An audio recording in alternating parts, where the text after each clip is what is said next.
Audio's going on. So. Okay, careful what you say. Recording in progress.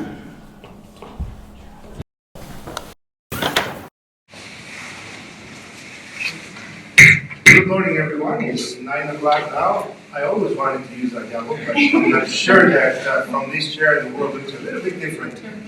So it is 9 o'clock. Today is February the 15th. We call this Board of County Commissioners regular meeting to order. Commissioner Tony Haas, would you please give us an invocation? Yes, sir. Lord, we pray that you will direct each and every one of our steps, allowing us to be influenced by your Spirit and your grace. May all our steps glorify you, and may we never doubt the plans you have for us. In Jesus' name, amen. Commissioner Russo, pledge allegiance, please.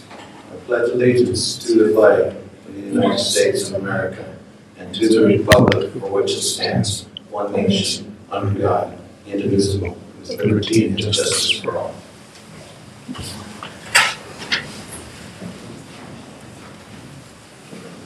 Mr. Doranka, roll call. Commissioner Reese Lopez. Here. Commissioner Hess. Here. Commissioner Felix Lopez. Here. Approval of the agenda. Do we have any changes to the agenda, Mr. Doranka? Yes, Commissioner, we do. I'd like the board to remove item 5.d, Health Solutions Presentation, and also 8.f, consideration of the Eagle Blue Pictometry Contract.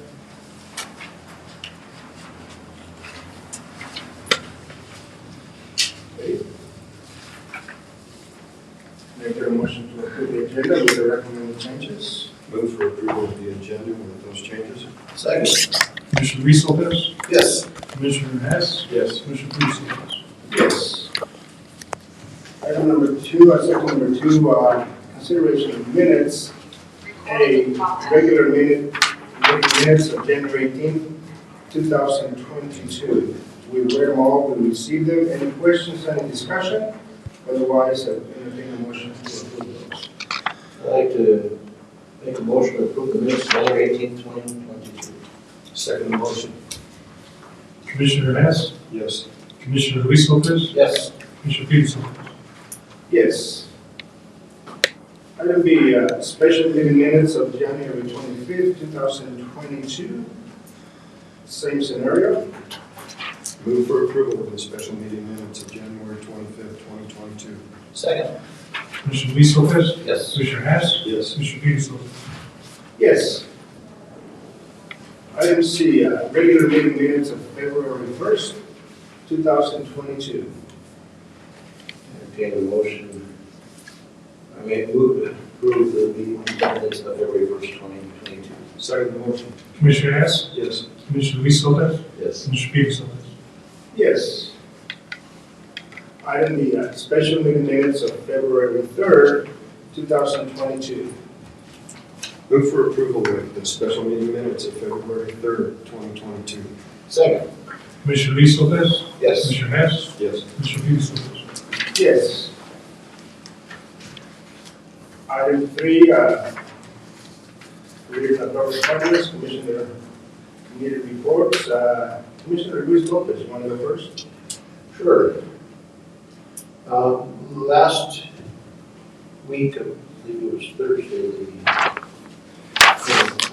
Council of Governments has come to a hire point for the new director for the Council of Governments. Ms. Jennifer Oliver has been selected and has been hired. She will be taking the office now, April 4th, I believe. Contract is being reviewed right now, so she comes to us from Nevada, roots in Colorado, wanted to come back home to the state, and it was quite a vigorous process.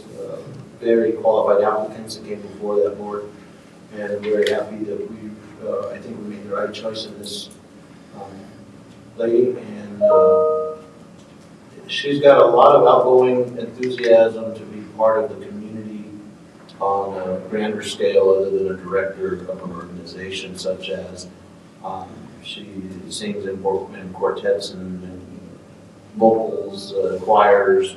She wants to be out there seeking being part of organizations other than this cause. So I think we really have somebody that's going to go out there and promote council of government. I really see the downturn of COG in the last 2 years due to the COVID, of course, and other depletions of grants, but I really see we have a new leader in this young lady going to be moving us forward to promote every aspect of council of governments, but especially our transit side of things. And I think that's one of our declining areas is transit due to the medical rides here in town, all the other vehicles you see. But I think with her leadership, we're going to be moving it back up. And also the employment, she's very invigorating on, and her spirit is very, how would you say, catching. You want us to be part of this organization when you meet this lady. She's very positive, very good energy. And I really see some good things for council members moving forward with Ms. Oliver's hiring. We did have a staff meeting as well this past week. And of course, I think a couple of meetings you were earlier on. So it's just lengthy of different plans and stuff for the state of Colorado. And that's all I got. Okay, well, I would like to extend an invitation to the new director to come and introduce himself. We're definitely good. Great, Commissioner Topaz. On February 3rd, I chaired the Colorado Commission, I chaired the Ag, Wildlife, and Rural Affairs Committee there for CCI. Kate Greenberg, Colorado Commissioner of Ag, introduced Glenn Hollis, who will be one of the dual deputy directors of the CDA moving forward. Mr. Hollis will deal with the small animal compliance and the day-to-day and bureaucratic aspects of the home office in Bloomfield. The other deputy director spot is still open at this time. Hopefully they will arrive with a hire that is ag-friendly and to fill that vacancy. Other topics included the retirement of the 25,000 acres of ground in northeastern Colorado along the Republican River to meet the water compact compliance with Kansas and Nebraska. Local citizens as well as local governments will be left with the task of determining which farms will be retired. Those lands retired will probably go into the Conservation Reserve Program. Chaffee County Commissioner was also present, and they're feeling the growing pains of the competition between recreation and the long established ag industry there in Chaffee County, and of course they're bumping heads now. And this scenario isn't just it pertains to the whole state. All over the state, we're dealing with the same kind of challenges. Chaffee County has created an educational program to educate the recreators to the ag protocol. And for instance, who has the right of way during a biking, hiking event, if they're moving cattle and that sort of thing. For safety reasons, it's got to be ag. On February 7th, I attended the New Elk progress briefing. Good news, the mine operation is operating near full capacity while being almost fully staffed and meeting most of the housing requirements for those workers there. On February 14th, the Southeast Regional Opioid Board meeting was held. The Office of Behavioral Health contracted with the Colorado Health Institute to create a tool to help local leaders strengthen their community's behavioral health systems. While doing this, some guiding questions were developed. Number one, what behavioral health services and facilities and providers are currently located within each county? And number two, what is the minimum set of behavioral health services and communities should have available? And the discussion went on from there. That's my report, sir. Thank you, sir. Thank you, Commissioner. I want to report on a couple of some of the same meetings that we attended, but on February the 3rd, Aaron Hurley from the National Association of Counties presented a final ARPA rules for counties, basically the final guidelines as to how to spend the dollars that some of the counties, or most of the counties, receive. One of the changes that they have made that we can actually now calculate the revenue loss for the last 3 years, basically coming up with an average. What was the revenue loss for any county between prior to the pandemic versus the pandemic years, coming up with an average? And that is now going to be a claimable expense, as I understand it. Director is finance. I think one of the big changes to the Treasury formula, that the allocation of loss of revenue went from slightly over 3%, now we can claim up to 5.3%. So we'll see what the county and where that formula ends. But at the end of the day, the majority of counties, there are 3,069 counties in the United States. They're all given the opportunity to allocate some of those funds back to their coffers based upon the loss of revenue.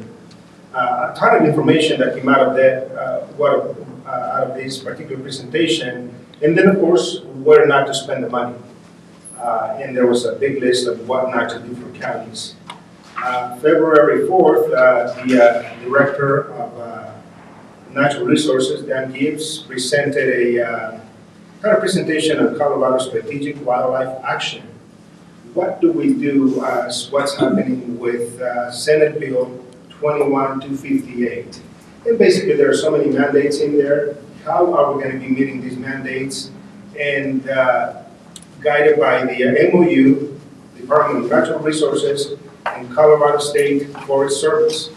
And then, of course, the Division of Fire Prevention and Control. So a lot more information coming up. We're going to have a couple more meetings in here. What are going to be some of the rules and the landscape to scale out this particular program? Grants available to counties right now, approximately $8 million available for to address urgency and wildfire mitigation in the state of Colorado. So as I was thinking of the Culebra Peak and all the Bar and I, all the organizations within the Animas County that are doing fire mitigation and also the small fire departments, these might be one of the areas that we look at applying for some of the grants because that's going to be a targeted outreach with rapid response for some of the issues that are just in time, in a sense, shovel ready. And then they're going to be having an opportunity to prioritize the projects with the greatest potential to protect life, property, and infrastructure.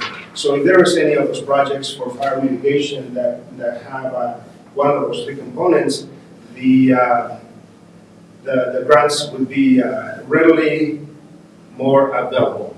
I was invited by this, I think it would have been our Health Department Executive Director to attend on February the 8th, the adolescent cannabis use, why it matters and how we are addressing that in our communities. We had a presenter, he's a subject matter expert on the subject of cannabis. He's a child adolescent psychiatrist, a medical doctor, Dr. Jesse Hinckley out of the University of Colorado School of Medicine. One of the points that he addressed that was quite alarming, that in the COVID year, 2020, 2021, the use of cannabis increased. And then, of course, everything else that came out with that, from behavioral health challenges in the landscape of our youth and learning dysfunctionality. Then he got really into the weeds of the IQ identification for those students for those teens that are using cannabis to cope with whatever circumstances they're going through. He also described a program that is working with diversion versus adjudication and identify some of the greatest outcomes. One of the things that I also did is hoping to connect them with partners with drug-free communities so we can continue the conversation, because he has so much information. It was exciting to hear what he had to say. And one of the most alarming things is that there are now cases on youth that are using cannabis that are self-induced psychosis. And that was alarming. He was going to be sending out the presentation. As soon as I do, I'd like to share that, because self-induced psychosis by the use of cannabis is something that the way he described it, so extremely impactful. Of course, he got into right into your field, Mr. Reaper, that the parts of the brain, from the hippocampus to the short and long-term memories, what exactly is creating all this trauma. But if you get an opportunity, Google Dr. Jesse Hinckley out of the University of Colorado School of Medicine. Tremendous presentation that he did on the 9th. I'm still on the board of Children's Hospital of Colorado Springs. We went over what were some of the adverse drug events that the hospital identified and saw and went through. At this particular point, it was more information for the committee members, but a ton of information on that, and they also described that. My question was, whatever happened to the Delta, COVID Delta variant, and apparently that has disappeared, totally replaced with Omicron, but even on that, they're beginning to see a ton of decrease. So on our youth, tremendous advance on that. On the Friday, the 11th, we had our Colorado Counties Incorporated legislative agenda, and one of the topics of discussion, and I want to put that out there for our constituents, for anyone, there is a bill that is being introduced by the legislature that could, if introduced, mandate collective bargaining for every county in the state of Colorado. So this collective bargaining is kind of another mandate that's going to be mandated by the legislature on counties to maintain a certain wage level, which we all should support. But at the end of the day, it's going to be a mandate that some of the counties may not be able to afford. So we'll be having a meeting as the president of Colorado Counties Incorporated. I was briefed on what are the steps to call an emergency meeting as soon as the bill is introduced. And so we have absolutely no title to the bill. We have no number to the bill right now. We're just on the expectation of the bill is going to be introduced. And there's a lot of discussion from both sides of the aisle that this could be something that counties don't want to support because it exempts state government. And sounds like in this particular one, our legislators want to target pretty much counties. Chairman, how are they going to choose representation? UMWA, who's going to be the collective bargaining partner? Yeah. Wow. One of the things in the conversation that we had is it's going to be, if introduced or when introduced, it's going to be so convoluted and down to the weeds that the mandates are also going to be is who we believe counties need to be working with, but more to be seen. And we think that Commissioner Tony was at the meeting. One of the things that I think we'll see some happen this week. I had a conversation with Executive Director Suarez from CCI, and so we are pretty much expecting and awaiting an emergency meeting, which I will have to call to order on behalf of all counties, so we can address some of the proposals in the bill. The issue I would have with it, collective bargaining is brought together by a group of employees who, from an outside interest, who have that right to make that vote. Now it's being mandated that they have to be part of that. It could be. And This is unconstitutional, in my eyes. That is, and that's why I want to put that on the radar for all of us, because of all the bills that we addressed, there are so many of them on all the nine different charters, but this one is the one that got most of the attention. And the comments that you made were heard loud and clear. Yes. Good. So on Sunday, February the 13th, the National Association of Counties, I attended a meeting with the Immigration Reform Task Force Committee meeting as well. Tons of information presented by, we had an opportunity to meet with the Director of Border Patrol. A lot of questions for him, what's going on at the southern border. There's a lot of frustration coming out from his perspective. He mentioned that possibly they will see this month as the highest month of migration that they have seen. But there were a lot of questions, and by the way, I do believe that the video program is uploaded on the National Association of Counties website. Also, at this point in time, I was supposed to attend this meeting in Washington, D.C. NACO is going on. Today's the last day. The Biden administration is going to be speaking to the National Association of Counties here at 11 o'clock today, which is 1 o'clock in Washington, D.C., addressing counties and challenges and so on and so forth. That's my report. And from that perspective, let's move on to the next item. Do we have any public comment on Mr. Torrecamp? Anyone online that would like to make a public comment? Either raise your hand or unmute.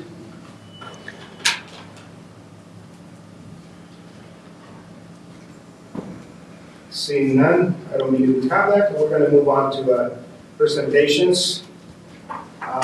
These presentations usually we don't have an opportunity to engage much as far as a Q&A, but the first presentation that we have on the agenda this morning is from Mr. Paul Ricker. Please come up to the... Thank you. Thank you.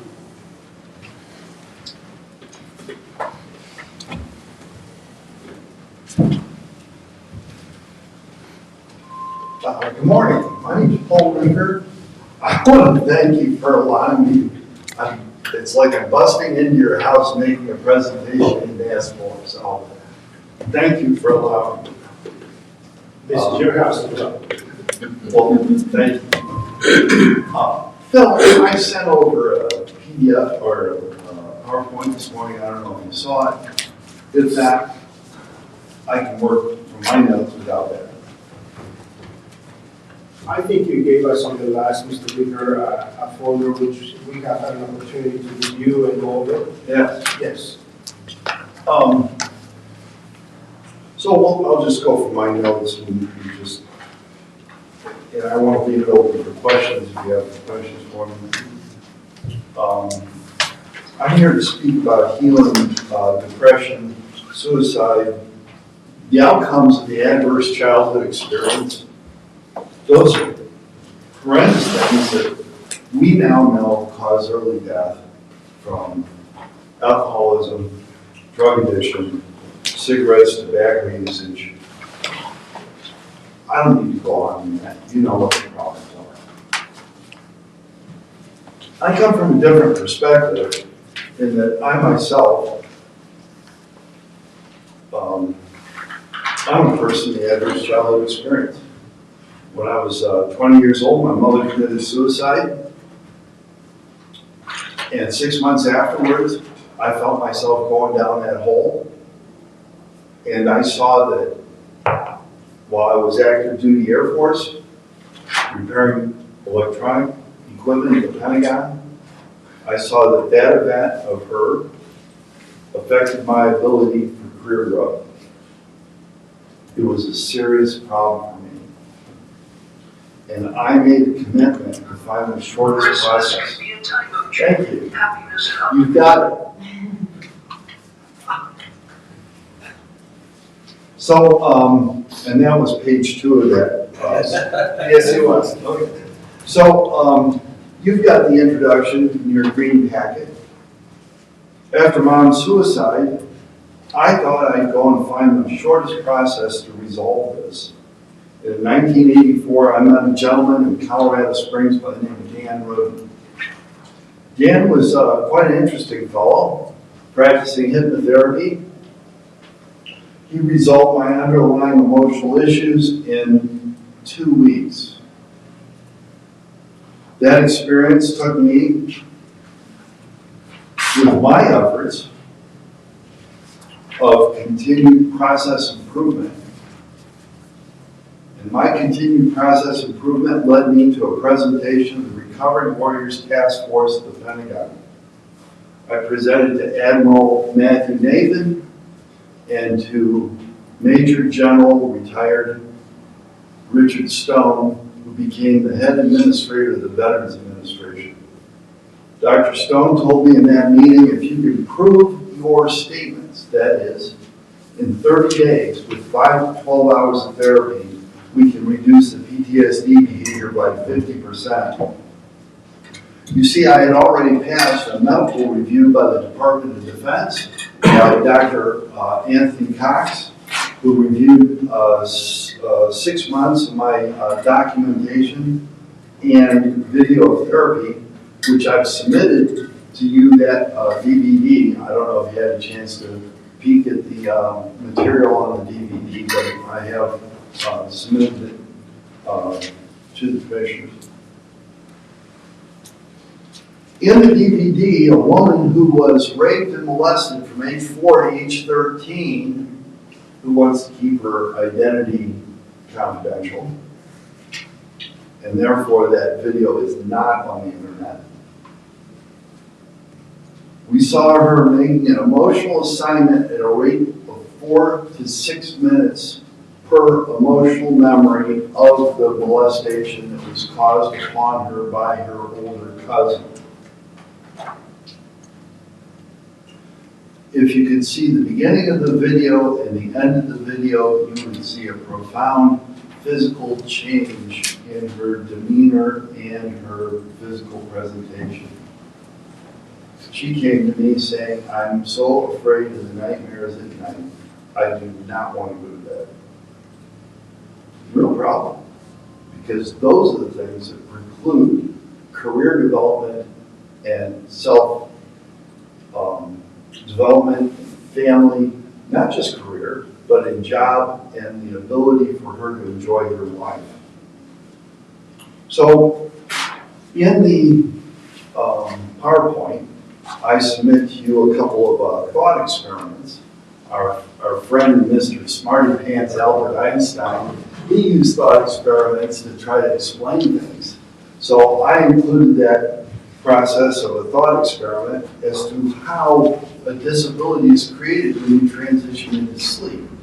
And I found, and in the document that was written to the Department of Defense that started the medical studies, the transition into sleep with despair is a learning event.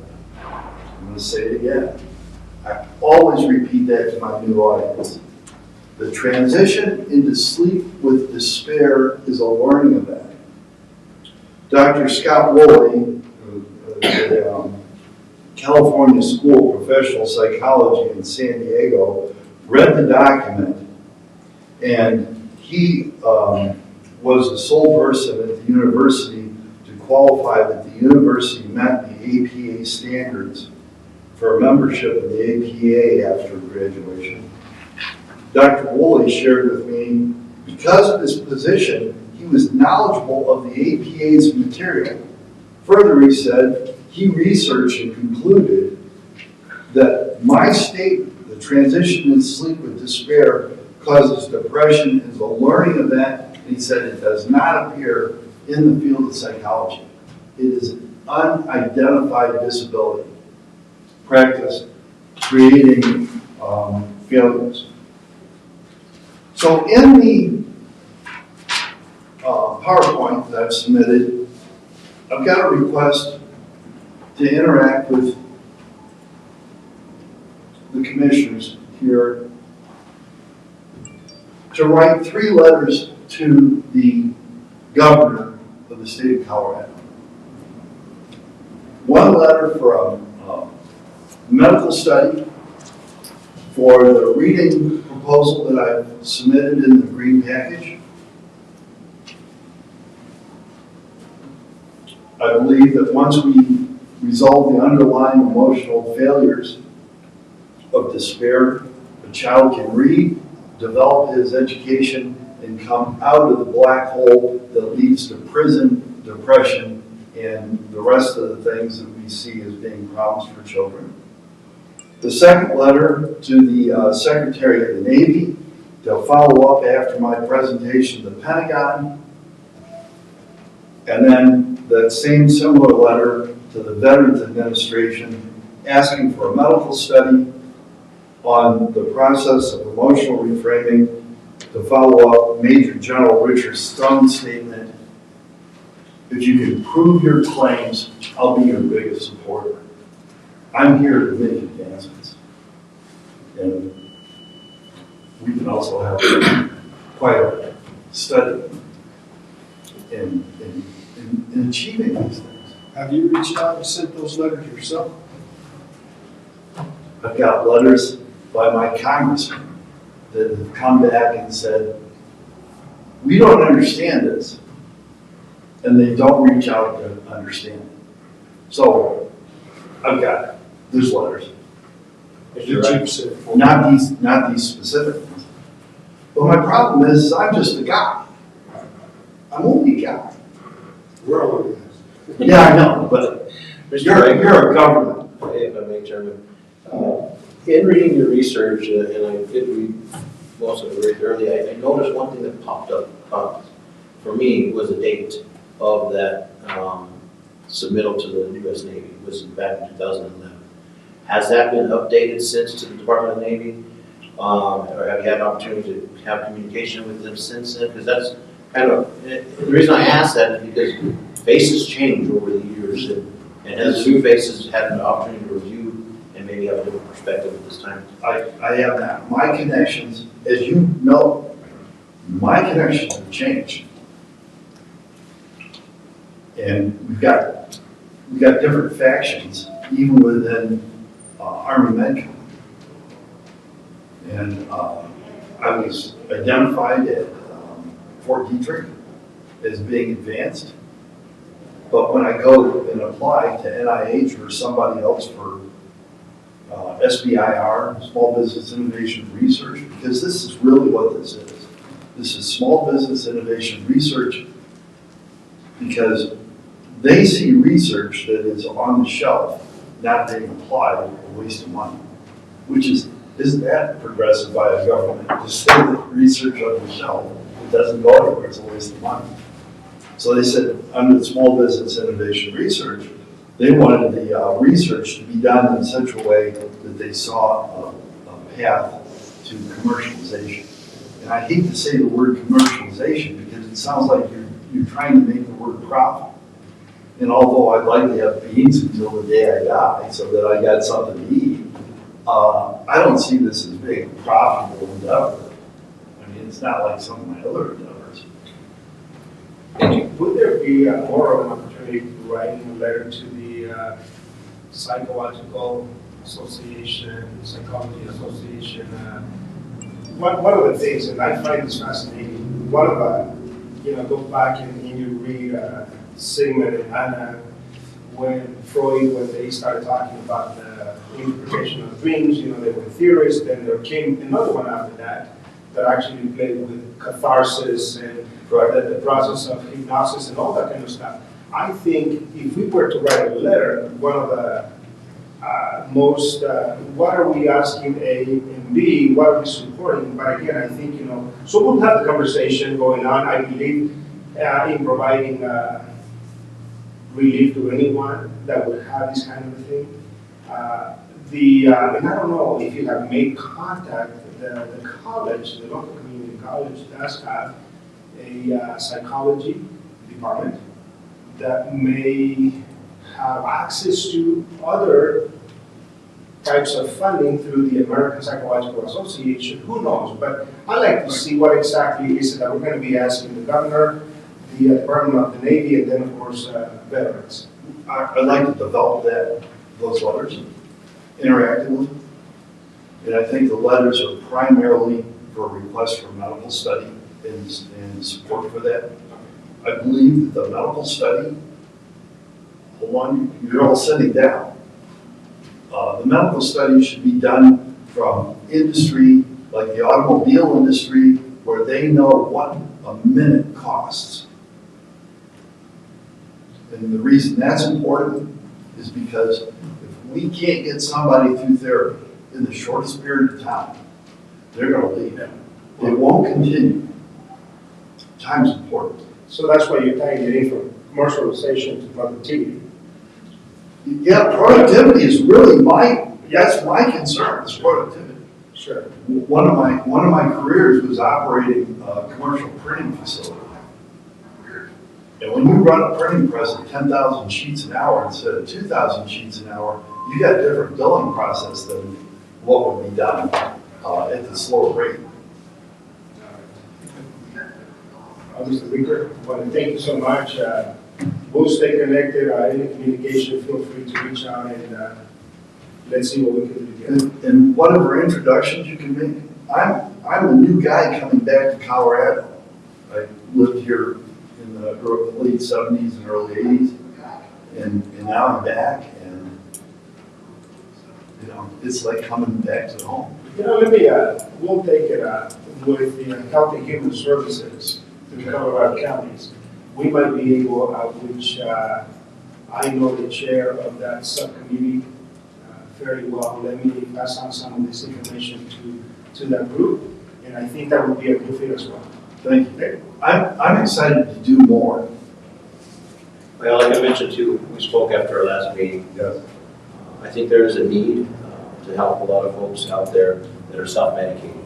And I think that is a lot of the issue with the mental health ties in with drugs and or alcohol and with our opioid issue, which is pandemic levels as well. So I believe this board does feel very passionate about this type of investigation and looking into it because something's got to give. I've heard that from you folks. I've heard that you see this as being integral to bringing our community together and growing.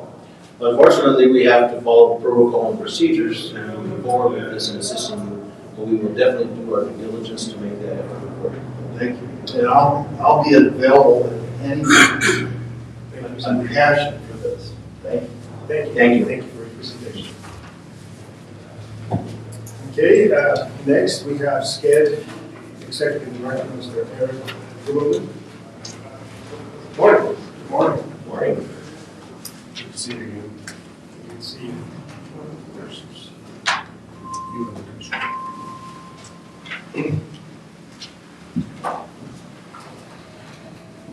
Thanks, sir.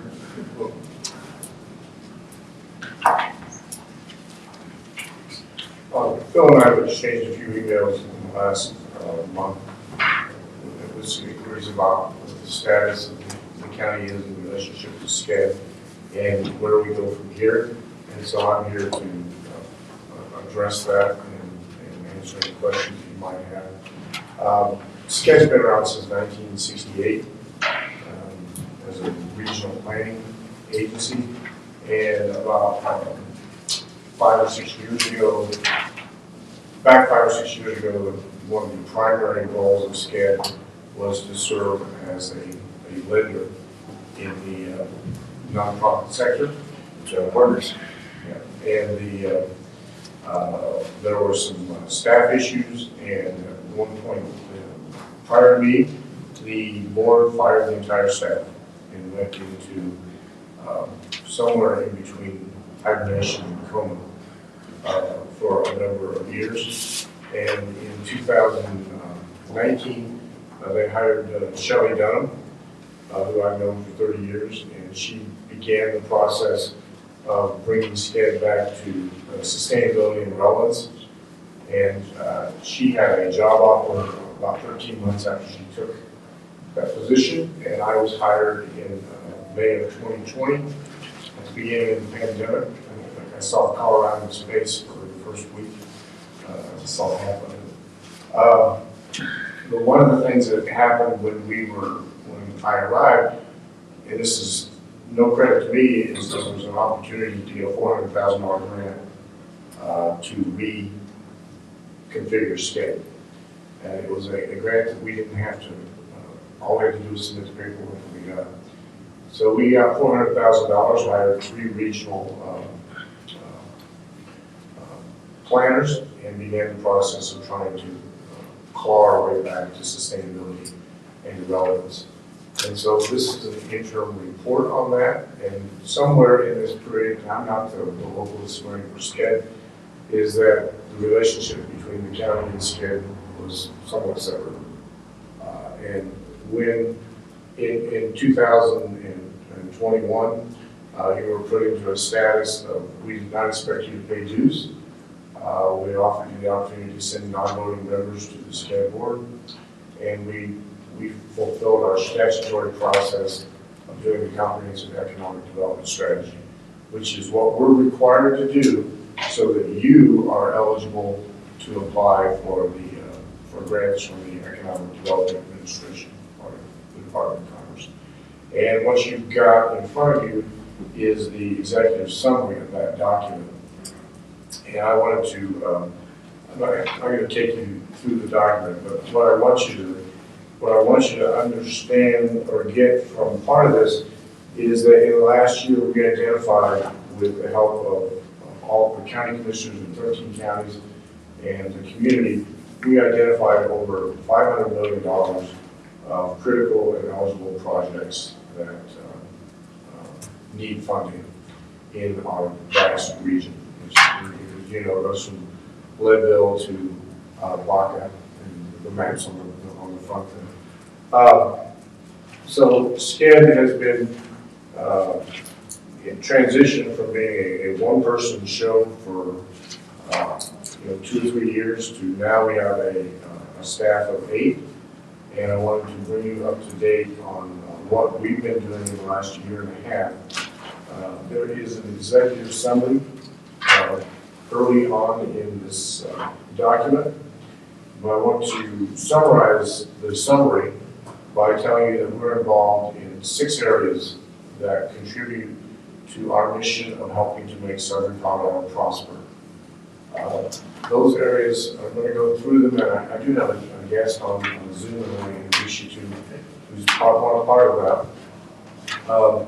We have a planning department where we assist counties and stakeholders in planning services, things such as master planning, project management, code analysis, recreation planning, and so on and so forth.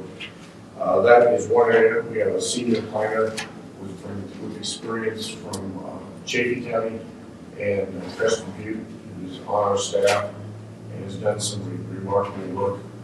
And some of the remarkable work that he and his assistant have been doing is in the area of workforce housing.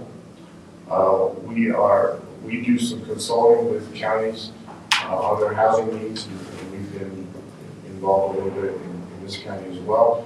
But the project that we're currently most involved in is a workforce housing project in the southeastern plains to build more than 120 units of 2 and 3 bedroom homes in 2 different phases. One phase for owner-occupied homes and another for rental housing.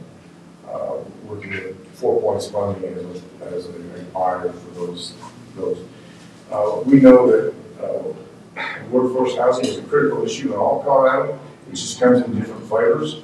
What happened, the problem in Crescent Butte and even to some extent Chaffee County is an overheated market by people coming in because this is a great place to live. On the southeastern plains, it's a different problem. It's obsolescence, it's deferred maintenance, it's the collapse of the housing market. And so we have the ability to help provide technical expertise to address the issues differently depending upon where they are. The third area is we applied for and received a $1 million grant from the SBA to provide 2 years of assistance to small business. That was just getting propped up. We were supposed to get an award in August, and we got an award in late November. By the way, the date starts on December 1st. So clearly we've been putting things together in the last month or 2. And it's the Community Navigator program. So we have staff and we have spokes who are able to assist small business in getting access to capital, in terms of developing a website, in terms of working with accountants and bookkeepers. We're even standing up a capability to help small business do crowdfunding and to do a website. So that's a $1 million grant. And we have a 1.5 person, full-time staff doing that. Access to capital, that was where SCED as a lender, and that there was some sort of an implosion that I've heard the details, but not in chapter and verse. Can look forward. Our board is interested in getting back into the lending business, but we want to do it right and something that is sustainable. So we've got an OEDIT grant and a grant from CHAFA to bring in some consulting help to say, okay, if you guys want to start over, this is what you need to know, this is what you need to do. And we're at the beginning stages of that process. My dream, more than a goal, more than a dream list and a hard goal, would be to have available a number of funds with a $10 to $15 million loan portfolio in the next 5 years that can supplement. Basically, SCED's not a bank, but there is a nonprofit lender sector that we think that we can be a part of. NeighborWorks in Pueblo just became a CDFI. There's about 6 or 7 of us who are interested in being part of that ecosystem to provide access to capital to small business and startups. Eric, if I may, what organizations are you going to be going for grants to possibly utilize that funds to be that lending mechanism? SBA, CDG, Department of Local Affairs, do you already have a target site of where to receive that funding so that you can lend out at this point? Yes and no. Part of that is the role of consultants. I've been around this enough to know the usual suspects. So we're talking about USDA, CDBG, EDA as a loan fund. We're sort of agnostic about where's the best fit, who has some administrative money available as a part of that. So for some of that, I can tell you that the immediate thing is that the mayor of Pueblo wants to put $1 million in the hands of the Small Business Development Center for a program, a fund specific to the city of Pueblo. And I think that would be our training wheel exercise. We think that we already have the staff in place and the expertise to manage that. And so we would spend a good part of 2021 working on that and getting that set up. But we have 2 years of staff funding through the SBA program for people who are looking for what the next chapter is. And the grant funding runs out, the SBA, but we're thinking that where we can continue to be relevant in the small business space is by becoming more of, by re-entering the lending space. And so to answer your question specifically, Commissioner, I think we're looking at working with the SBDC for a very focused microloan program and then build out from there. The reason why I ask is, the member that I am, I'm on the board of our partners, and there's other groups in the different regions of the state. Region 9 here, we depend on those fundings from those different organizations, so we can lend out money. I just want to make sure that SCED's not competing for the same dollars that there's already organizations out there that are available to be that lending mechanism. Let me address the issue of competing. Janelle Berg is on our board in Ontario County, and she was part of the cleanup on aisle 5 when SCED got out of it, and she's been adamant that if we're going to do this again, we're going to do it right. And part of doing it right is working with these consultants to wrap our arms around the ecosystem and not to compete for competition's sake. So she's already covering that. She is a pit bull on that subject. That's what I've worked with her for 6 years now, so Yeah, it makes me feel more comfortable that she's on board with this group then. yeah, on board. I would say that we're at the top of the hill, we're not over the hill. I think our ability to do a good study that says here's the gaps is what's going to get on board enthusiastic rather than, okay, we got this trial program, we're on board with that, but let's make sure that we're covered. But I did want to address one thing. There's a nonprofit mentality that if you have a hamburger stand on the corner, that there's no need for other restaurants. And there is, if you go to an interchange on an interstate, there are 4 or 5 different hotels on that interchange because there are different needs for the consuming public. And in a similar way, I think sometimes we get a little bit focused on, well, I don't want to do this because you're already doing something like that. There's different emphasis, there's different approaches. There's like Neighborhoods comes from the housing side, but has a small business loan program. Okay, we come from a regional side, and so the different emphasis. And you don't want to be standing up loan programs for loan programs' sake. But I do want to not push back, but just say the important thing is not whether you're competing or not. The important thing is there an unmet need that we can collaborate on? And So a point of clarification, would it be that SBDC and or CHAPA, are they underfunded and you can become kind of a broker or a partner with them to help them facilitate some of the loans where maybe they don't have the debt? That would be kind of I'd like to see a clarification of that. And then also, I've not heard crowdfunding for business. I mean, to me, that's a new concept. That sounds interesting. Well, let me start there because I'm passionate about that, and then back into the other. In my civilian life, before this, I still own 3 movie theaters back in Illinois, and we were hammered by the pandemic. And I worked with a group, and I put together a crowdfunding program, and we raised $50,000 during the pandemic. And so part of what I put into the grant is, I want you to teach our staff how to do this, because there are a number of businesses that are not just businesses, but they're community institutions. Sure. And they have the ability to do that. So that's something that we want to leverage. It's probably second and third quarter of this year, because we're still draining the alligators out of the swamp a little bit.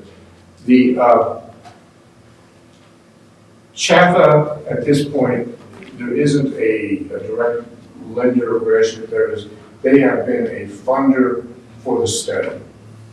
That's where they say, okay, Skag, we think that there's some merit to you getting back into this arena, and we want to help facilitate that. So we got $25,000 from CHAPA and $20,000 from OED, or maybe the reverse, to do this study. So there are no promises from CHAPA on the future.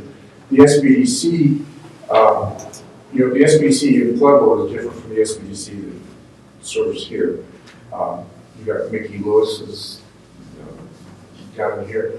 That relationship, the mayor of Pueblo wants the SBDC to be the recipient of some of their ARPA funds, and they don't want to manage a loan program. And they want us to manage on their behalf and split some of the revenues. And so that's that relationship. So whatever outlets we can do, there's been discussions about how that works, and we're sort of in the process of, just to summarize, we're in the process of putting together something while potentially working on a training wheels program that would just serve the city of Pueblo. Does that help? Yes. I've got a dues question. I see here that it's going to cost the county $3,566 to be a part of SCID. Mm-hmm. And how are those dues based? Are they charged per capita, or how are those dues arrived at? I inherited the due structure, but it's essentially some version of per capita. I can't tell you everything that went into it. I know that Pueblo County pays $30,000. So it's not strictly per capita. There's probably, I think there's a minimum and there's a maximum, and then there's some adjustments related to that. And a follow-up question, what does the county get for those dues? say we become a member, then what do we get? And is it going to be prioritized by the number of dollars that you get, for instance, from Pueblo, as to what, it's 10 times what we're going to be given, and that's where I'm going with that question. Look, the amount of dues, to answer the question of what you're getting at, I think I'm trying to describe what we're doing, and you become part of that. And so basically we're a technical expertise support group that is sort of spreading out into other areas that you have access to. We have a budget now north of $1 million, and our dues from the counties is about $70,000. So we don't make that final gradation.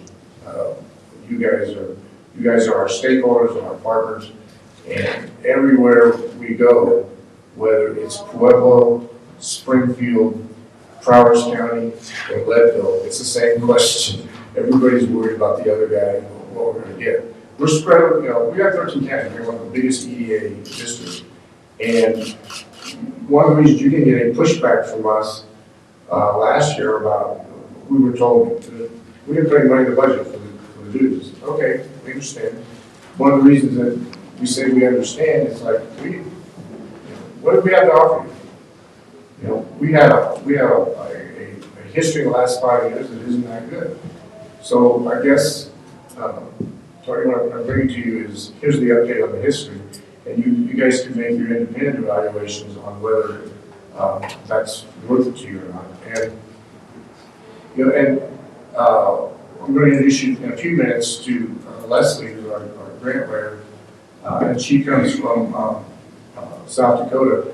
In their due structure, they paid a much higher dues, but the packages of services was better defined. Like if you may have paid a whole lot more money, but you got the grant writer for free. Well, what we do is we've got a grant writer, and we're going to charge you a minimal cost to do a grant, but part of our business plan is, hey, we need to be the ones administering the grant because that's how we sustain the organization.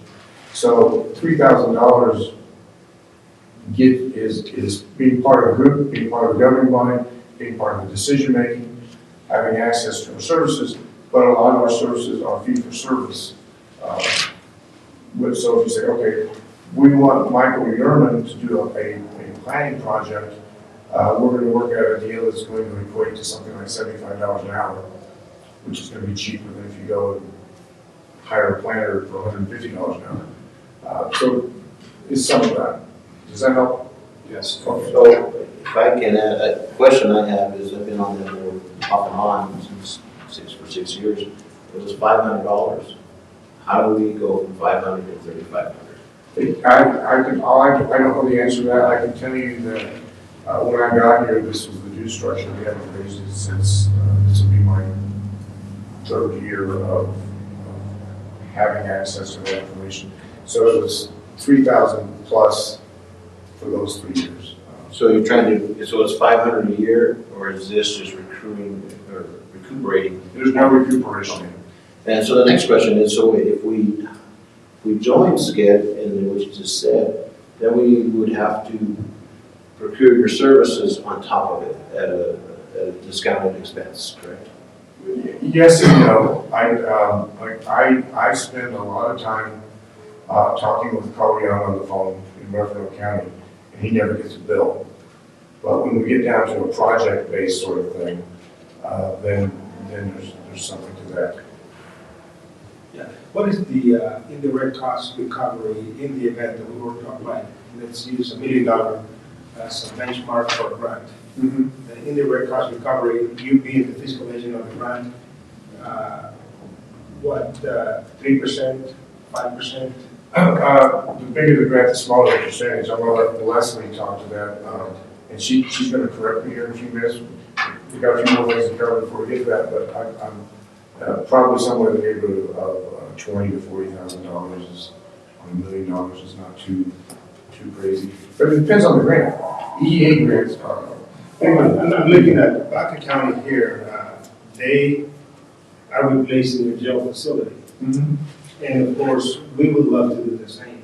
Here in San Luis County, that's one thing that we're talking millions and millions of dollars in there. So we need to take a look at, can the county, do we have the capacity to run through our finance department that type of expenditure and maintain all the funds going to the project, and or do we partner? And I think that's going to be the question that we need to respond eventually.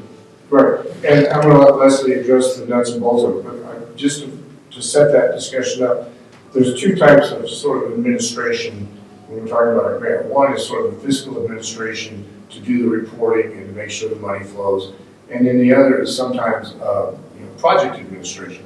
For example, when we get into broadband, we're going to have staff that's going to have the ability to manage projects as well as just shuffle the paperwork. So there's a difference between fiscal management and project management.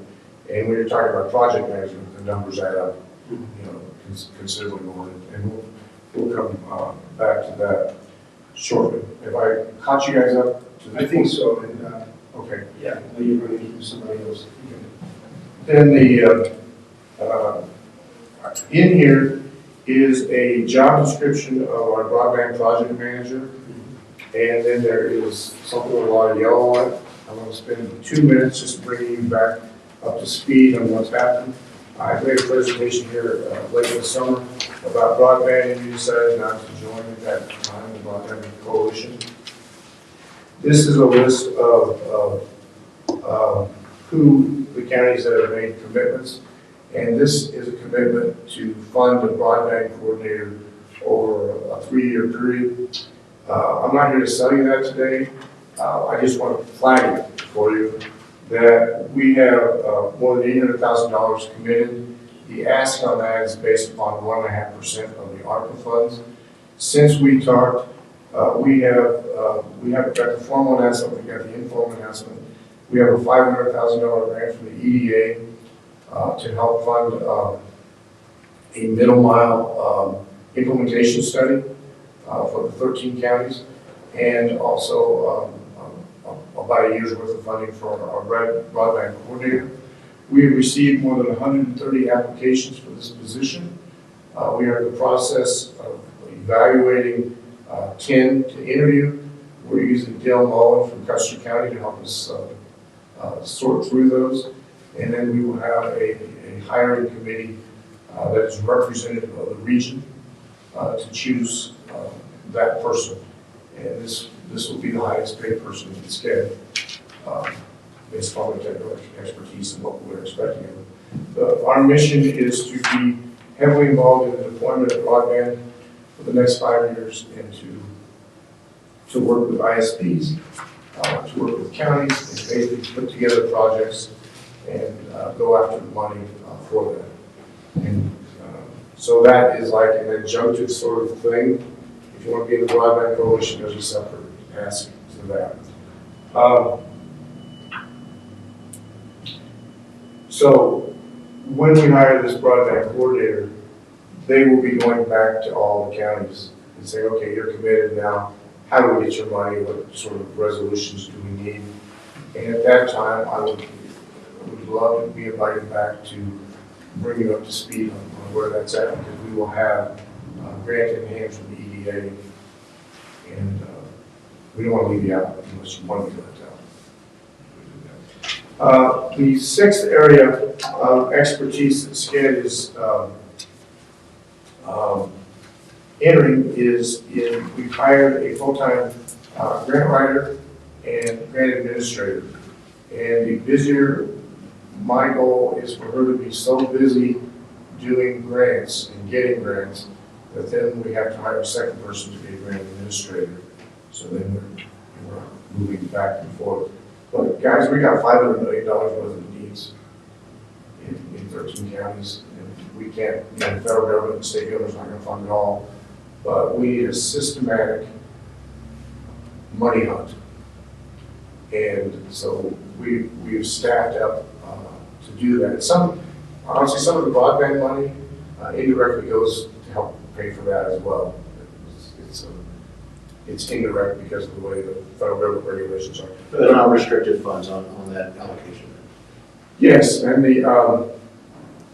You're not restricting the funds, you're using them as you see fit. yes. So, you know, and ARPA has some restrictions, but if the ARPA money that's part of broadband can be used, you know, if the grant writer is doing a project that's related to infrastructure, covered. But if they're doing something for recreation, not covered. And then we have, I mentioned we got $800,000 from the counties and commitments. We have a $300,000 grant from the Colorado Trust. And Chaffey County, their broadband commitment is coming to us in the form of general funds, unrestricted money, rather than ARPA money, so it's even more flexible. So you guys are familiar with it. Well, in that particular case, you could use those as matching funds and so on and so forth. Whereas ARPA, that's kind of a restriction of, ARPA can be used to match state grants, but not federal grants. So I want to introduce you to Leslie Mastriani, who is our newly hired grant writer. She is dividing her time between her home in South Dakota and here. She will be back in the county here, or in the region, in a couple of weeks. But I wanted you to be able to put a name to a face with her. And Leslie, are you out there in the ether somewhere? I am. I suppose you might be huh? Yeah, you're up. Darn it. So, I'm Leslie Mastriani. This is the face to the name. I have been with SCAD for a little over a month now, and just trying to get my feet in the area. I'm relying a lot on the SES report to kind of wrap my head around what each area needs.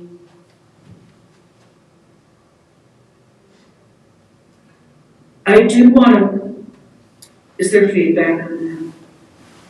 Leslie, you're kind of coming in and out there. We might get rid of your face now that we've seen you to see if that helps the connection. There we go. He's with makeup on this morning. Oh well. Now you know what I look like on a good day.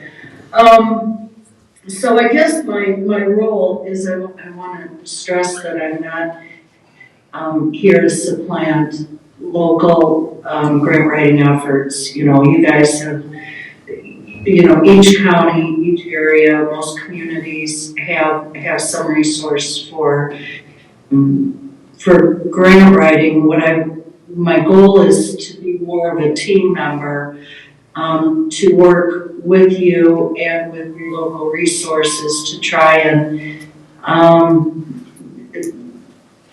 look at some bigger, far-reaching projects. And I'm going to use, because I'm familiar with infrastructure, that's mainly water, sewer. You know, it's identifying your need with you, and then pulling in the professional resources that we need to make the project to see it to fruition. I'm probably more focused on federal funding sources and some state federal pass through to the state, but looking at larger projects that require a team effort. When it comes to admin and also in putting together a project, my role is to kind of keep you on the rails and to make sure that the county's compliant. I'm pretty well versed on federal requirements, and you know that's my life. I live by the rules and make sure that you guys do too. So I guess you know I'm available to you. I'll use the sets as kind of a foundation, and then whatever you guys, you know, if you have any needs, whether it be city-specific, county-specific, or regional, you know, I'm here to discuss any potential projects. You know, the clock doesn't start ticking until you know, we identify a project. So I'm available anytime to you know, talk through things, talk through ideas. Think of me as a as a staff member, and, you know, we can have some good conversations and try to find some solutions to the problems that you have in the county. Let's say, what are you working on now for SCED, and then could you comment briefly on whether you're any good? I mean, what's your track record in this arena? What's my track record? Eric's all about the numbers. I come to SCED from Council of Governments in South Dakota, and actually, the Council of Governments in South Dakota operates a little bit differently, state by state, so we're a little bit different in South Dakota than in Colorado, but,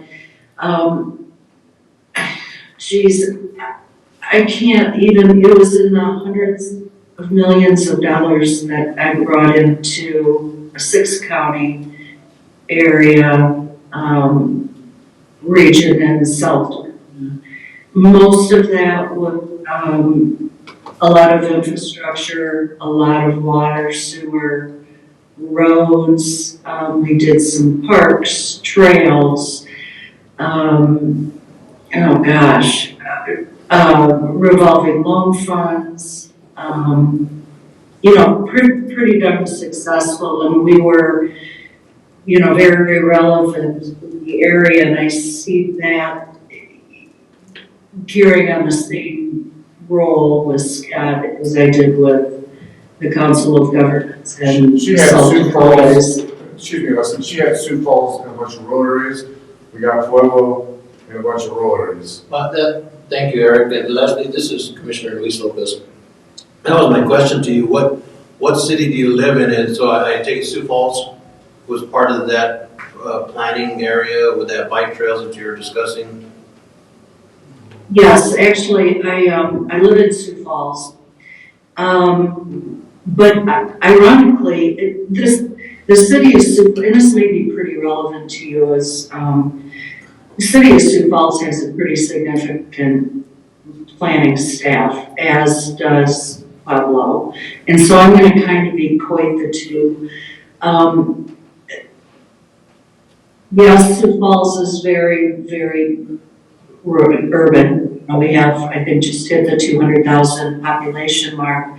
But most of my work was done in the rural areas in our region. And I have an affinity for the more rural, less than 200,000 or 100,000 people, because more rural areas do not have the staff, the capacity to tap into the resources that those larger urban areas do.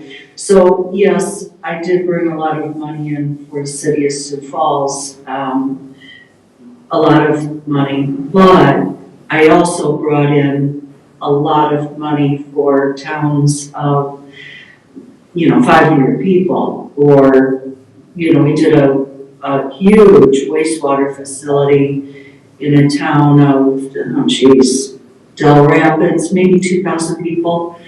And my goal is always to minimize the out-of-pocket for the city or county and maximize grant dollars. That's not to say that, some of that money was low-interest loan, but we coupled it with different grant sources to reduce that out-of-pocket money. Because I recognize, in the more rural areas, you just don't have that tax base, you don't have that revenue coming in, and you don't want to pass those costs on to your residents, which is especially hard when you look at trails, parks, rec, because usually you don't charge for those services. Right. Well, the reason I ask is I have family in Sioux Falls, so I've been. You do? And I've been out on those bike trails and parks, and now they interconnect, and it's amazing. And then I've been down to as far as Yankton and that area.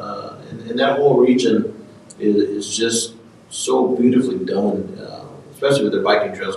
It's not a 2-foot biking trail. This thing's 15 feet wide, runs through parks and rivers, and it's just gorgeous. and how it connects. So, and then being a Council of Governments board member here in Los Angeles County, I understand the workings of a local Council of Governments, and not having a grant writer is very difficult for that organization as well. So seeing the money that you brought in for that is quite impressive for me. So thank you, Leslie, and say hello to everybody in South Dakota. I will, if it wasn't so darn cold, I'd run outside right now and just yell a big hello, but it's cold. You know, what we'll do, Eric and Leslie, thank you so much for, unless we have any other discussion right on, but let us review the process once again, and we'll definitely make a decision here. Sure. Appreciate Looking that. forward to meeting the addition to your team.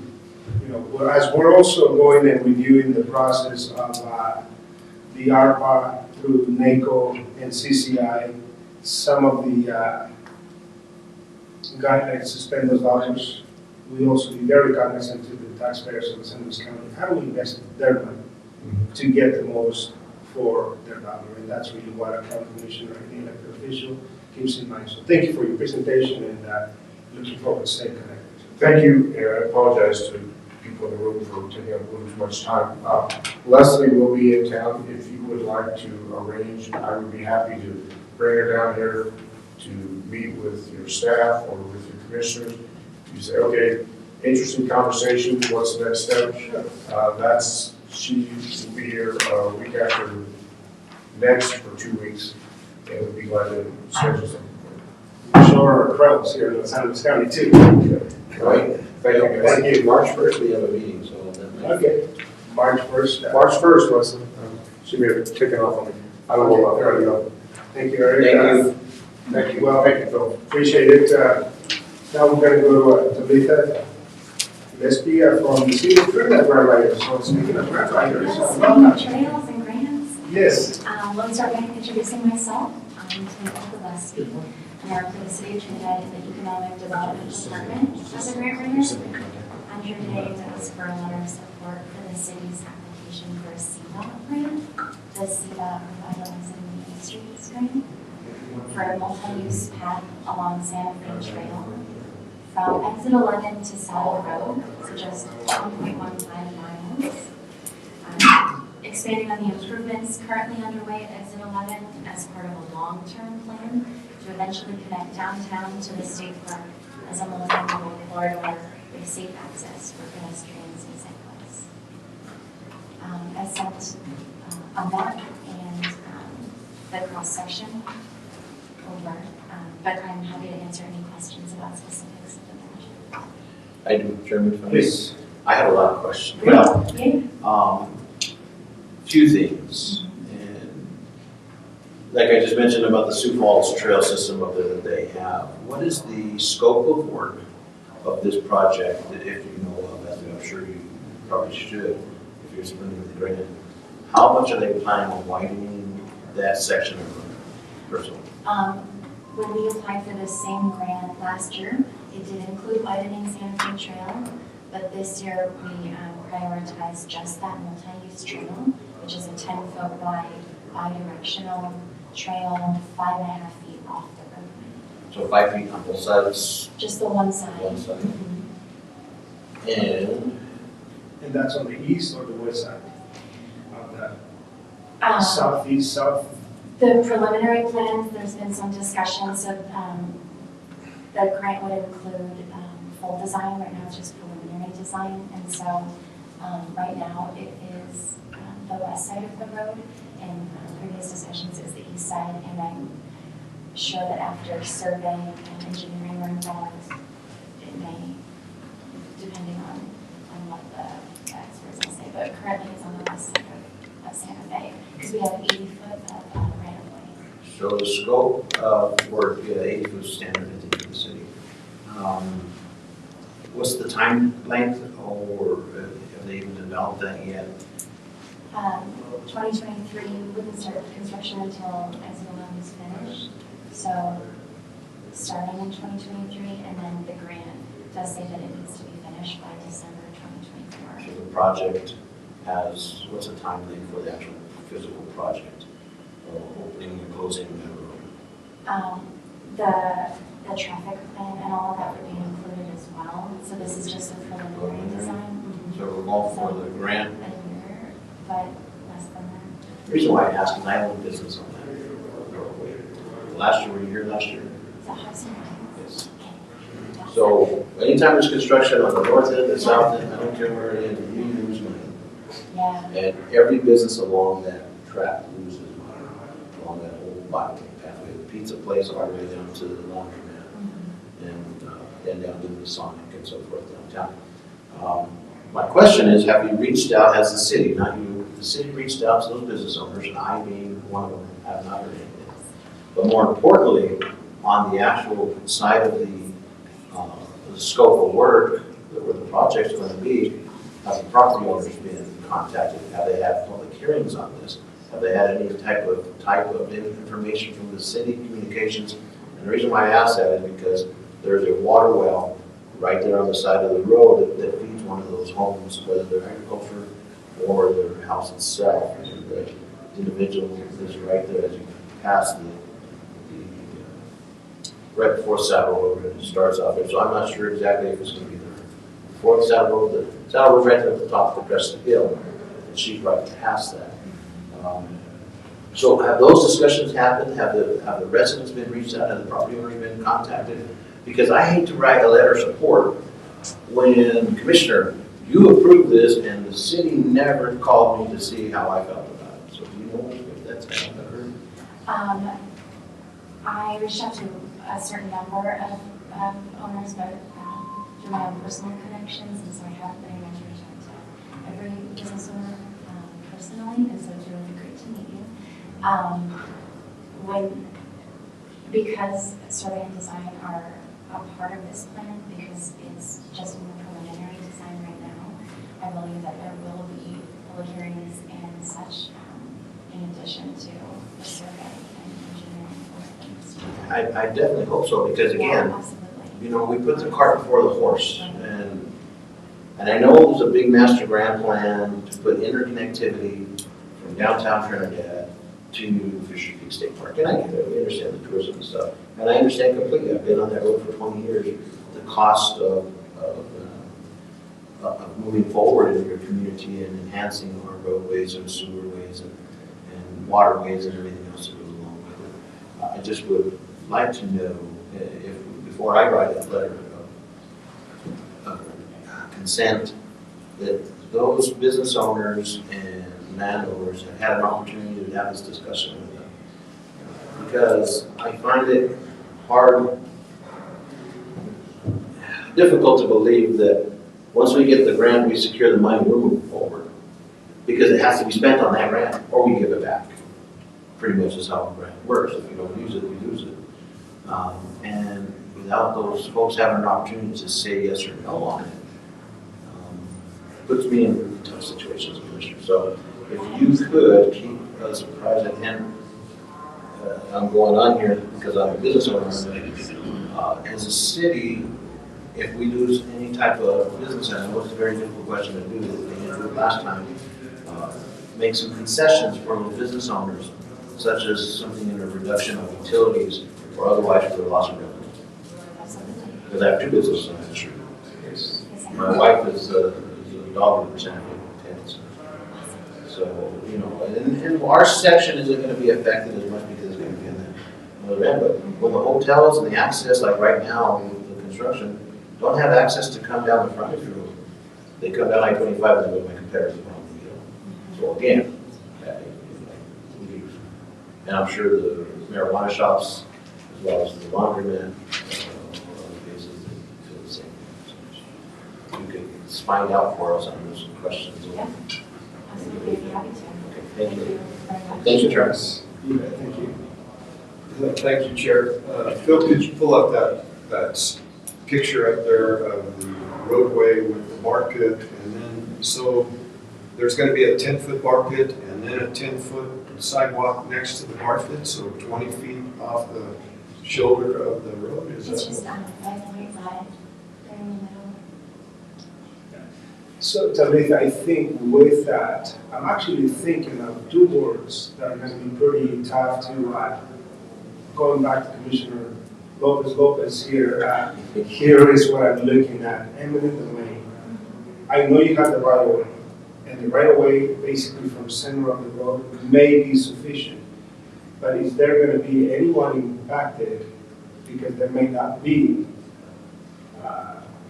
the space enough? And I'm just putting that out there simply because I do believe that the opportunity there to expand it, obviously, would be a great enhancement. How do we go from here to there is what you're hearing from these. Yeah, and long-term would be to like. Correct. For sure. So is this the comment that we're hearing connecting downtown to Fisher's Peak, is this going to be the actual project that will do so? And that's going to be for both pedestrians and cyclists? And this is just where the roadway is the most narrow, where the pedestrians have to walk on the road itself, versus the grade on the side doesn't allow you to walk like you might from the side of the road. That'd be the need for the mark pit? Yeah, to build up the other side, yeah. Okay. So, this was just prioritized as the. And I apologize, welcome to Trinidad. Coming baptism by fire. So, welcome home. How long have you been in the community? About a year and a half. I'm working for the city less than 6 months.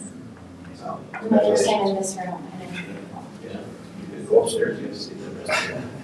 The courthouse is beautiful. Anything else that you want to add to your presentation?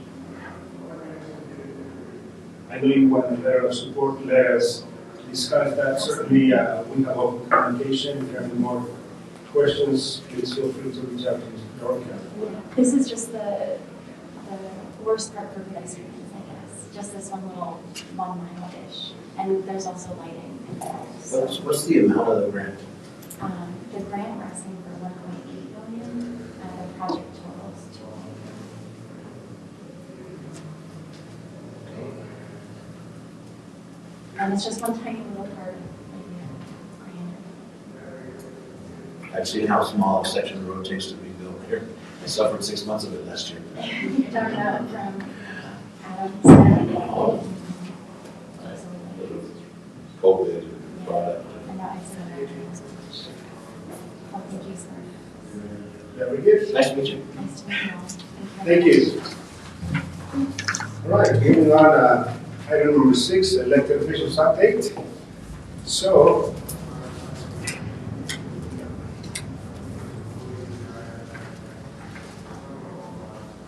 do we have any updates from, we have our assessor.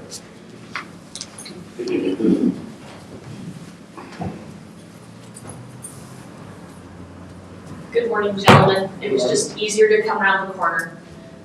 Right now, tax bills have sent out. My office is getting inundated with phone calls.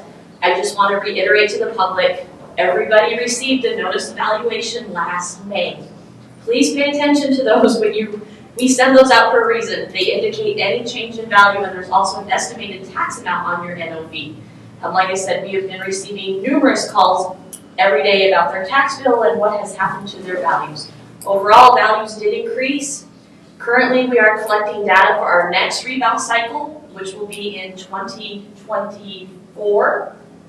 Pardon me, 2020, yeah, 2020, or 2022, 22 and 23, 2024. We are seeing home values increase again. So this is something, please pay attention. We're more than willing to help and answer questions, but yes, we sent out NOVs last May, but now that we have tax bills out, we are getting many, many calls as to why and what. What I call job security. It is. It is. I also wanted to plug pictometry. Over the weekend, I was called in to help and print aerial imagery and maps to assist the Sheriff's Department in a situation they were dealing with. So it was very, very vital to have that imagery of what they were looking at in real time. So thank you for that. Other than that, we're just rolling right along. Thank you so much, Mr. Barrow. I received a text from our clerk and recorder, no updates. The item we have on the agenda is a refund for the wrong transaction, so Treasurer, Ms. Leonetti, are you on the phone, online?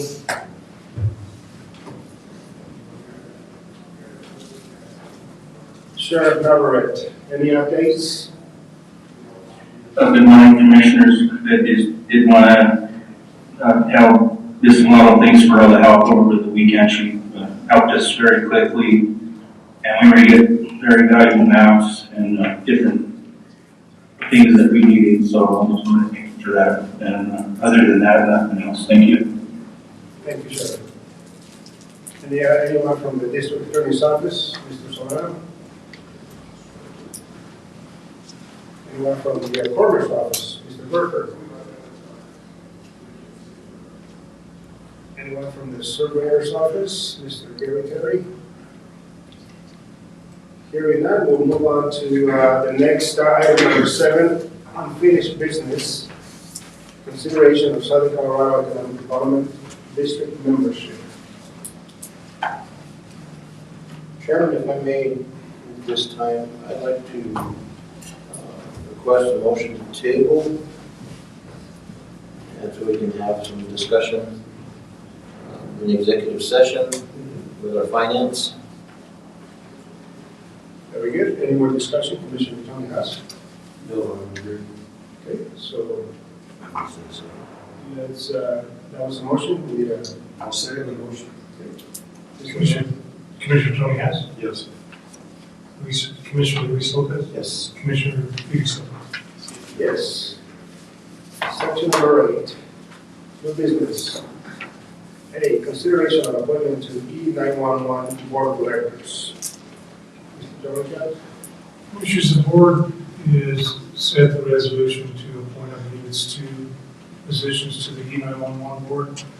And one of the individuals who had occupied one of those appointments has resigned.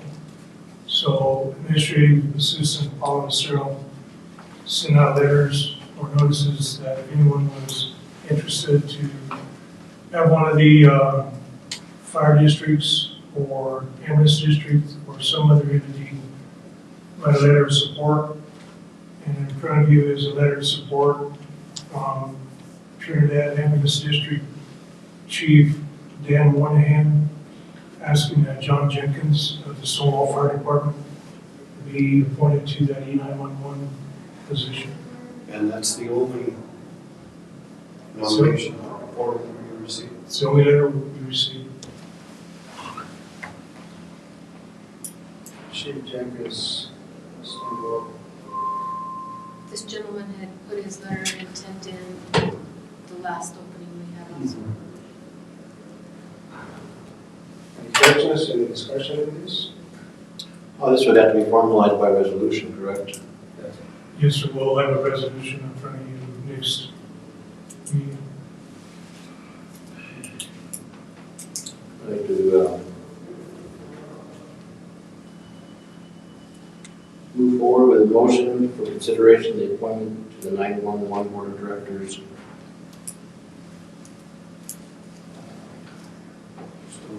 Stonewall Fire Chief John Jenkins. Second the motion.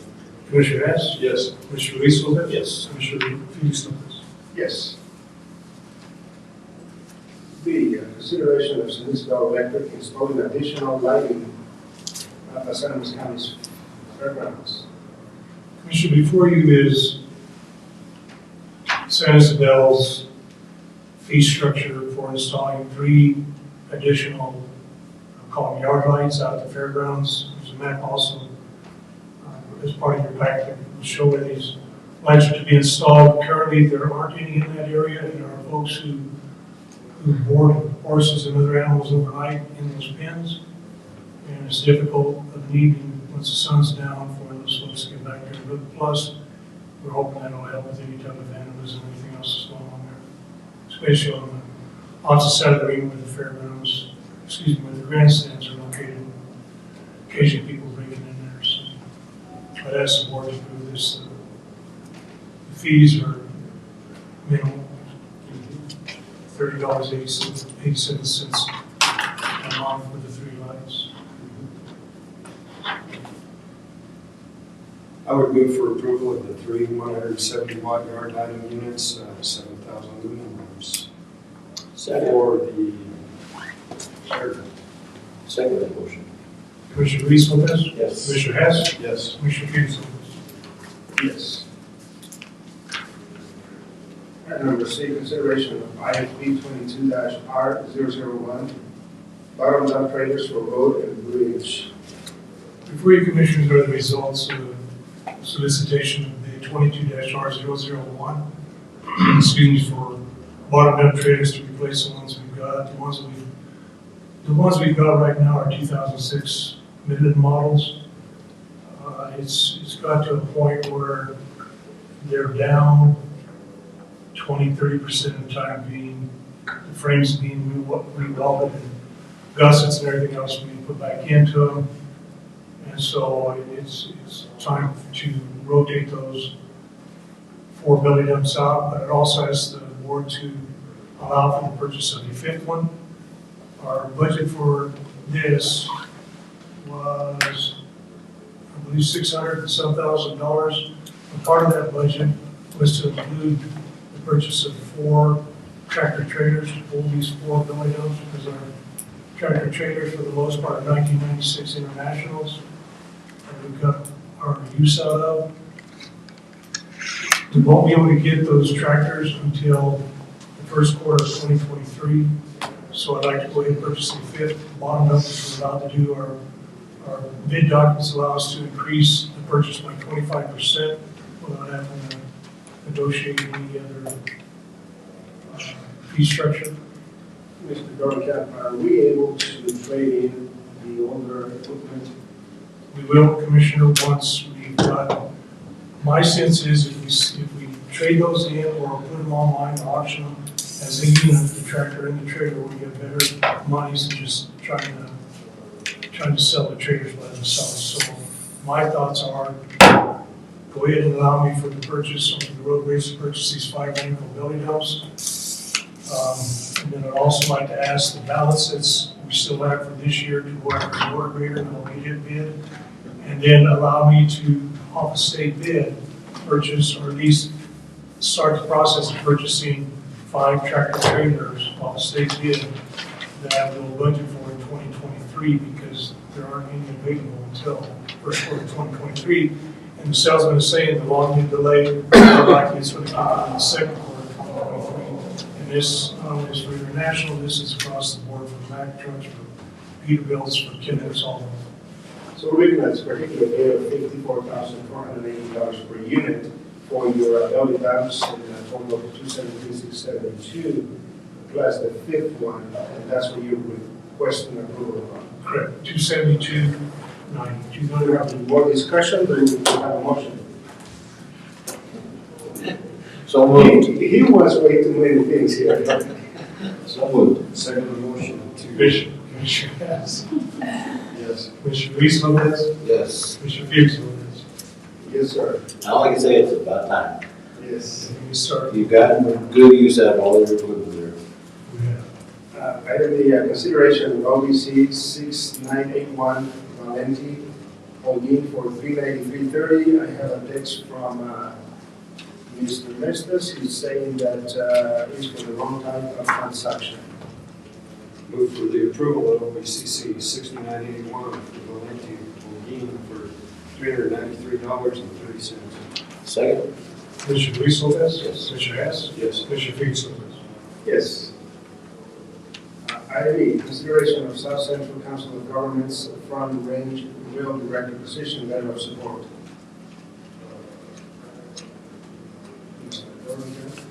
Commissioner, before you is a letter of support for the South Central Council of Governments Director's position that will be part of the Front Range Rail.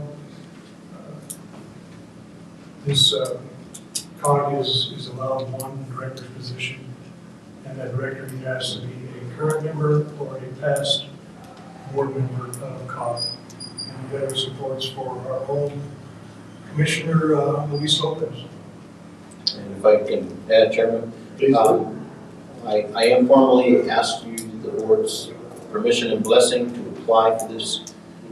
and I thought it was just, if we moved forward and had a letter, official letter, it would be proper protocol moving forward as a Board of County Commissioner. So I asked Mr. Dorkamp to put this together for us. I think it's a great move and great appointment. Mr. Dorkamp, please read that letter for the record. February 15th, 2022, South Central Council of Governments, 300 South Bonaventure Avenue, Trinidad, Colorado, 81082. Dear board members, Colorado State Bill 21-238 added to Title 32, Article 22-104, established a board of directors, appointments, meetings, compensations, conflicts of interest for the Front Range Passenger Rail District, Front Range Rail Incorporated. Appointments will be one director of the South Central Council of Governments, SC, COG, in parentheses. The director must be or must have been appointed and appoint a representative to the board of directors of the appointing authority.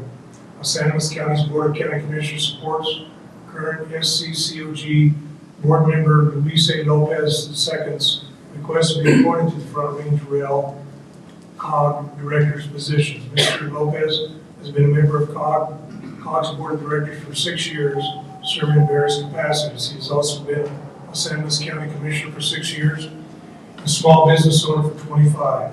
His extensive and varied experience in project financing, land use, transportation, planning, and construction puts him in a unique position for this appointment, in addition to his ability to represent the disproportionately underserved and disadvantaged in the COG region.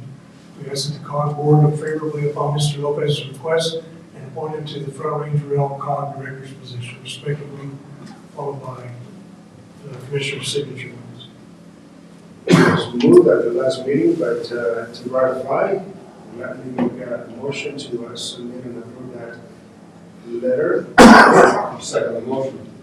Commissioner Hess? Yes. Commissioner Felix Lopez? Yes. Congratulations. Thank you. See if I get appointed in all 24. You. Item G, consideration of Trinidad State College, Colorado Opportunity Scholarship Initiative Grant Letter of Support. Mr. Dorkamp? Commissioner, before you for your consideration is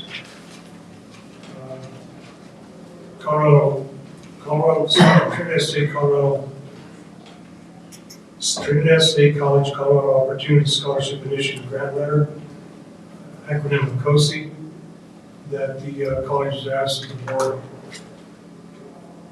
consider and sign off on in support of the COSI grant applications that we submitted to the state. Very good. This also brings in an appropriation from San Luis County of $8,220. I think I'm reading that properly, correct? Yes, Okay. yes, it's a match. Yes. We've already sent the funds. Thank you so much. Well, Those funds are available from the 1AX, that's correct, for the For nonprofits? the that nonprofits. is good. And obviously, San Luis County supports and education of all types. Thank you, Director. Any discussion, anything else? We'll get a motion to Move to approve the Trinidad State College, Colorado Opportunity Scholarship Initiative Grant Letter of Support. Second. Commissioner Luis Lopez? Yes. Commissioner Hess? Yes. Commissioner Felix Lopez? yes.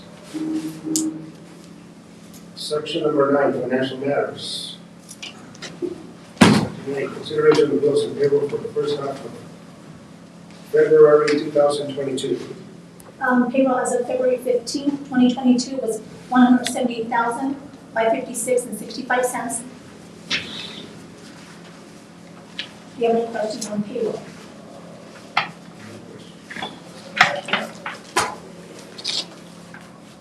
Bills paid on February 2nd, 2022, $228,082.20. Within that packet was a third payment for the vehicles that we purchased for the sheriffs. The lease purchase for $64,880. Tyler dues for the membership dues for the assessor and administration.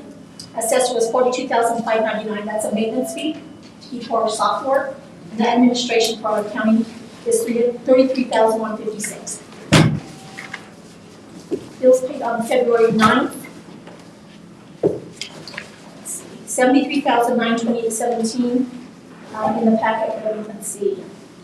We paid Arca Switch $10,210. I think that was at the final payment for the BOCC meetings. I think that was, No, it wasn't ours, it was, I thought it was for the minutes. It's a ZOCC meetings. Yeah. There'll be one more small bill because Okay. we'll go ahead and have them scan and upload to that site the balance of the 2021 minutes we had. I think we stopped in September, so we'll have and resolution, Okay. minutes and resolution. Minutes and resolutions, she said. And then we paid our nonprofits on February 9th, and that came to $119,990 that we actually give out to 56 nonprofits. Was that going to be a list published? We could, I was, and this is up to the commissioners, to where not the mid-May, once they get the money, decide what we're gonna do with it.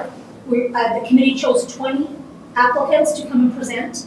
Okay. But we can publish it on our website, I don't know where you'd like me to publish the applicants that were awarded. I don't know if we want to publish the amounts, but definitely all the nonprofits that participated and were awarded. Okay. I think that would be appropriate. Where would you like them? Because as a nonprofit, some of them might not want to be disclosing what they received. Okay. But maybe we could put a newspaper ad with, Ron, put it on our website and get a reduced cost since this was a great project for the Animas County. Or again, I know you're just a reporter. But a good reporter, you use it, so. I shouldn't let him go. And Mr. Murphy, we can get with him to publish on his TV channel as well, if you choose to do so. But congratulations, and again, I want to thank all the voters of Los Angeles County for approving this 2 years ago. $119,990, everything but $10 went back of $120,000 back to nonprofits. I thought 56 was a nice, amount. That's what. 56, and last year we had 27. This year we had 56. 56 applicants, awesome. Good job, team, and please pass on to your committee a big thank you from us. Of course. Any more discussion on financials? Any questions? I get a motion to approve financials. Motion to approve the first half, February 2022. Second the motion. Commissioner Hess? Yes. Commissioner Luis Lopez? Yes. Commissioner Felix Lopez? Yes. And at this time, we need to make a motion to suspend this meeting and with a 10-minute recess. I'm not going to make a motion, but I'll make the motion, we suspend this meeting and to come back to our Department of Health, Department of Human Services meeting at that time. Second the motion. Commissioner Hess? Yes. Commissioner Luis Lopez? Yes. Commissioner Felix Lopez? yes.